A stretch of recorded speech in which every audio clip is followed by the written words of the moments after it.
Amorim ini kan orangnya keras kepala ya. Keras kepala menurutku keras kepala banget. Ngotot gitu. Dia ngotot formasi 3-4-3 oke lah. Lo mau mulai dengan formasi yang percaya oke.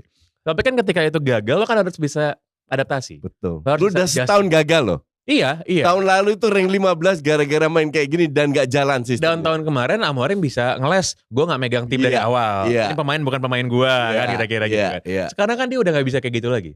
Dia udah gak bisa kayak gitu lagi. Dan untuk kedua kali, dua pekan berturut-turut, bahkan pergantian pemainnya sama. Sama Coach. Dia masukin Amad Diallo. Itu kan Amad Diallo cuma tukeran aja yang satu starter, yang satu cadangan gitu kan. Dia masukin Ugarte dalam kondisi kemarin kan lagi leading tuh, masukin Ugarte bobolan. Diallo bikin blunder. Terus ketika dia harusnya bukan ngejar, nambah gol lagi, dia masukin striker top dunia namanya Harry Maguire. Kan? Makanya gue bilang, lu spend 200 juta untuk beli 3 penyerang, lu ngandelin Maguire. Iya. Ini kan ya Harry Maguire ini kan Marwan Fellaini 2.0 kan. Zaman dulu kan, ketika lagi ketinggalan masukin. Mourinho. Masukin Fellaini. Nah, ini yang mencemaskan sebenarnya. Karena kalau gue selalu percaya, makanya kenapa kan kalau lo nggak suka pelatih kayak Ancelotti, karena lo anggap kan miskin taktik. Kalau menurut gue pelatih kayak Ancelotti atau kayak siapa ya? Kayak Ferguson deh, Alex Ferguson tuh nggak punya satu pakem formasi dia tuh nggak ada, ya kan? Dia selalu adjusting gitu. Amorim ini, gue kemarin ngomong sama Hanif, gue bilang Pep sama Klopp nih sama-sama orang otot. Dia punya filosofi dalam kepalanya kan. Tapi kan ketika mereka ngotot, mereka udah punya portfolio tuh. Udah pernah juara, udah pernah apa ya kan. Amorim kan gak ada. Sorry kalau juara Liga Portugal. Liga ke-7 di Eropa. Iya kan. Nah di sini yang sebenarnya mencemaskan. Bukan urusan 3-4-3-nya. Bukan urusan siapa yang diturunkan jadi starter. Tapi kemampuan diadaptasi yang menurut gue gak ada. Plan B-nya gak ada. Gak ada. Iya betul. Iya dan Amorim yang bener aja ini tiket bisnis gue nih yang jadi taruhan. At least belum kelihatan lah.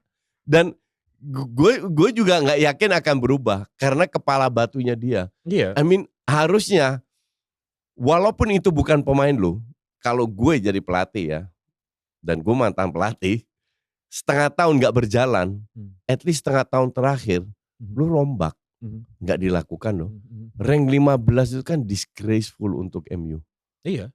Untuk klub sebesar MU rank 15 itu benar-benar sangat memalukan. Dan sekarang udah 2 pekan 16 sekarang Coach. Dan lu dapat 200 at least. Kalau lu bilang iya pemain belakang gue sama pemain tengah gue sama true. Tapi at least lu ada skema gimana 3 pemain depan ini bermain. Sesko itu main 40 menit loh. Gak dikit amat, ngerti gak? Gak ada plan B, plan apa. Mainnya juga bola kembumu, banyak dribbling sendirian, paling didukung Ahmad juga malas-malesan balik. Gak jalan, dia gak bisa memotivasi pemainnya untuk bermain sesuai yang dia inginkan. Pemainnya kayaknya di lapangan, ya setengahnya mungkin memberikan segalanya, setengahnya ya main setengah hati. Sebenarnya bukan main setengah hati sih, menurut gue memang gini. Matthews punya tuh 10-15 menit pertama kan luar biasa. Udah gitu Marco Silva. MU 15-20 menit pertama. Itu kan harusnya gol 1. Agresif. Iya. Cuman ketika Marco Silva bisa ngunci Kunya habis 15 menit hilang loh. Hilang kan. Ke belakang hilang gitu. Kan? Nah itu satu. Yang kedua adalah inilah yang menurut gue dia mau main pakai wingback 3-4-3.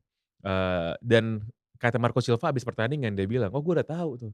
Gue selalu bisa ngirim bola ngelewatin wingbacknya si siapa di kiri itu Dorgu, di kanan Dalot sebelum dan ganti sama Ahmad gitu. Dan kalau misalnya lo mau mengacu kepada historis ya, cuman ada satu tim Coach di zaman Premier League yang menang pakai 3-4-3. Conte, Chelsea. Conte bukan 3-5-2. 3-4-3 dia main. 3-4-3. Di mana 2 wingbacknya itu adalah sebenarnya pemain yang biasa-biasa aja.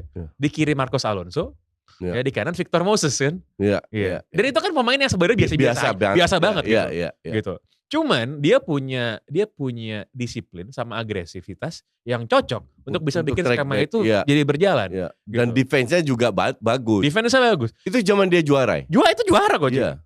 Itu juara. Maksudnya Victor Moses itu kan juga dia sebenarnya pemain sayap penyerang itu sebenarnya aslinya kan. Di convert di convert jadi wingback. Marcos Alonso juga sebenarnya biasa-biasa aja sebenarnya. Tapi bisa jadi bagus. Nah, Dorgu not bad. Dalot menurut gue sih enggak lah. Enggak sih. Dalot enggak. Dorgu juga enggak. Football IQ-nya kurang menurut gue itu. Fisiknya iya, etos kerjanya ya. Iya. Tapi decision making-nya dan first touch-nya segala itu enggak kalau gue bilang. Ya menurut gue sih nggak ada